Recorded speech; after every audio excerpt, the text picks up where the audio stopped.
welcome back to the kitchen. Today we're gonna make a super simple kitchen basic of lemon and herb roasted chicken. And this is just gonna use ingredients from your pantry and your spice rack and your refrigerator. We're also gonna share with you this awesome digital cooking thermometer from the good folks at Smartro, who sent it to me to share with you. I can't wait to show you how this all comes together.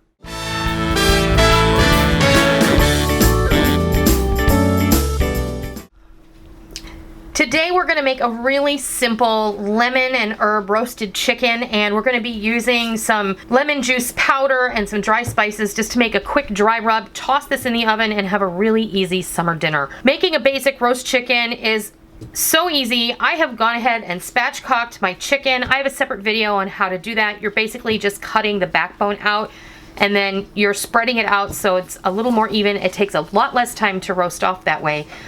But really the reason I'm making this chicken is so that we can share this wonderful Smartro meat thermometer with you, because in my estimation, a cooking thermometer is one of the most important tools in your kitchen, if not the most important.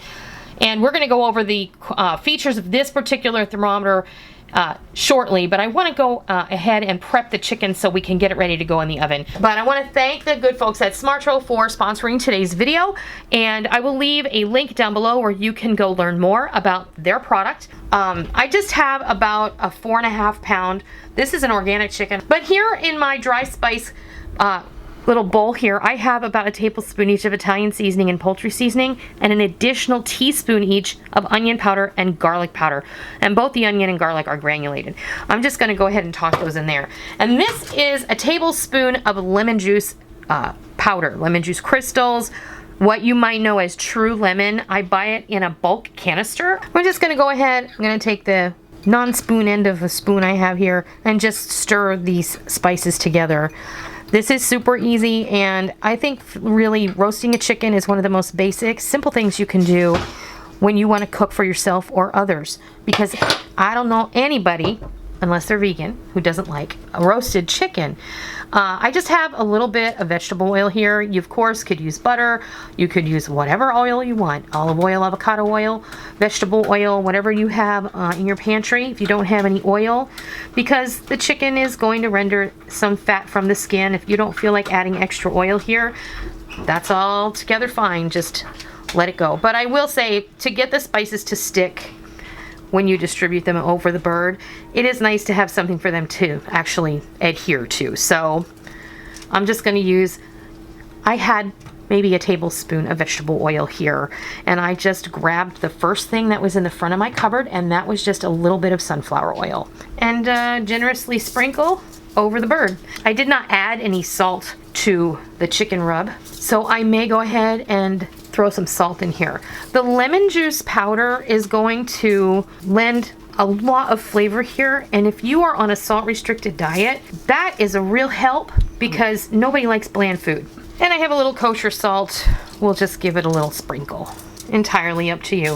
If you have your favorite chicken seasoning here, this is where you would use it. Like I said, I've chosen to use just regular poultry seasoning and Italian seasoning because I wanted to add the lemon juice powder in. Now, your cooking thermometer is packaged very well, I might add. There's some literature that comes along with it. Comes with 2 probes. I like that very much because if you like to do 2 things at once, maybe you're going to throw a brisket and a pork butt on your smoker or on your barbecue to smoke for a long period of time. Having 2 sensors for your thermometer is a really great thing. It's also not a bad idea if you're gonna roast a turkey, or in this case a chicken. I'm only gonna use the 1 probe today, but the dark meat and the light meat on a bird actually are done at different times. I'm just gonna go with a generic setting, and I'm going to set my thermometer to where I like to roast my chicken. Now, this, I'll show you the back. This has 2 very heavy duty magnets, so you'll be able to put it on the side of your smoker, your grill, or it will adhere to your oven. If you don't wanna have it magnetized to anything, it does have a little easel that pops right out. And you can stick this on the side of your refrigerator for storage. Has a cook, a timer, and an off switch. So you can set the timer, or you can just have it on. And since I'm going to be just using the one probe, I'm going to use probe number 2 because it'll be easier for me to just have it come out of my oven on that side. So you want to hit the setting / meat, and then you can just continue to choose. It gives you beef well, beef medium, beef rare, which is also for fish, ground beef, pork, and chicken. Now the chicken is set to 180 degrees. Now typically that is where you want your, the breast will be done at 180 degrees, but the thigh is done at 165. I usually cook my chicken to 165 across the board and never have a problem. So if you want to have it different from that, I forgot. You have to tell it which probe you want. You can use this button. It'll tell you probe 1, probe 2. And then I want 165. There you go. What I'm going to do is I'm going to take the probe here and untwist it. It comes packaged very well, and these are those probes that have the thermal wires on them. It took me a hot minute to figure out what this little thing was for. You may or may not need this is a little stand that's going to prevent the probe from like flopping around. So that's where we're going to put it. I'm going to put it right there in the thickest part of the breast. You don't want it touching a bone. So into our oven, which I have currently preheated at 400 degrees, where it will stay for 30 minutes. And then we're going to reduce the heat to 350, and we're going to continue roasting it until our thermometer beeps at us and we reach our internal temperature of desire, which is 165 degrees.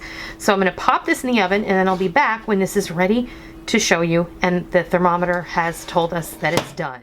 I just wanted to come back. The chicken is roasting in the oven right now. I'm getting ready to cook my side dishes for dinner, and I just wanted to show you the number on the left, 165, is the temperature to which we want our chicken to be done.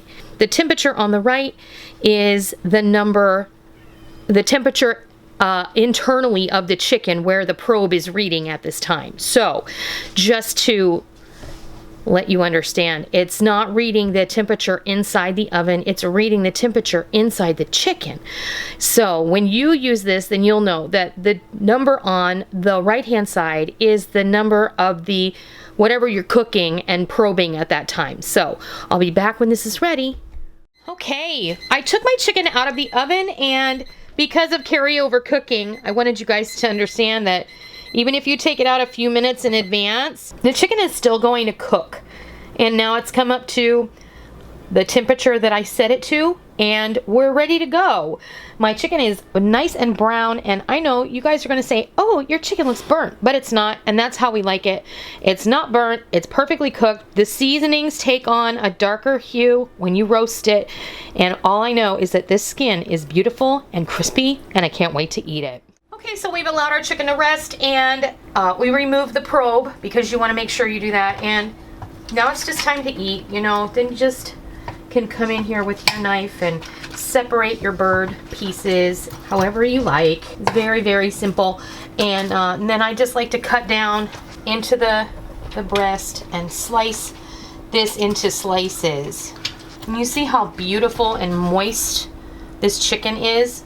I would say that this Smartro cooking thermometer is really going to be helpful, and it's super important when you're doing when you're slow roasting meat on the barbecue or smoking meat on the barbecue, that you have a good thermometer, and having one that will automatically read for you is great. Now, no, this one doesn't have wireless, you know, access. You can't hook it up to an app on your phone, but it's very affordable. And like I said, I think a meat thermometer is definitely one of the most important tools that you can have in your kitchen.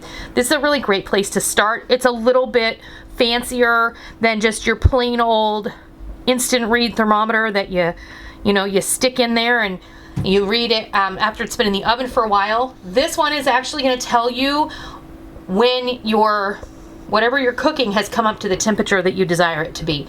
You know, check it out. I'm going to leave a link down below in the information box. And if this is something that you think that you can benefit from, then I say go for it. It's super affordable. There may even be a discount code down below, and you can find that either in the top of the description box, or I'll put it in a comment that I pinned to the top of the comment thread, and you can go down there and check it out. I just want to say thank you to the good folks at Smartro for sending me this thermometer, allowing me to share it with you guys, and just spread the love a little. So if you think that this is something that will fit into your world, go ahead and give it a try. Check out the link down below, and then go make yourself a roast chicken or a pot roast or whatever. This is gonna work. You guys, this won't just work in meats. It will work for fish. It will work for bread. You know, if you're a heavy duty bread baker, you know the importance of baking your bread to perfect temperature. It'll work in that. It will work for candy making. It will work for scalding milk. It will work in just about anything, in any application where you need to know the exact temperature. For instance, cheese making. This would be an excellent thermometer if you are making your own mozzarella, cream cheese, farmer's cheese, ricotta cheese. You need to know the temperature of your milk before you add all of the other ingredients to create cheese. So just something to think about. I think it's really versatile. I think it's really affordable, and I think that it works really well. The fact that it has 2 probes is an extra bonus for me. That is how I make a lemon and herb roasted chicken using a really great cooking thermometer. And I hope you give it a try sometime soon, and I hope you love it. And until next time, I'll see ya.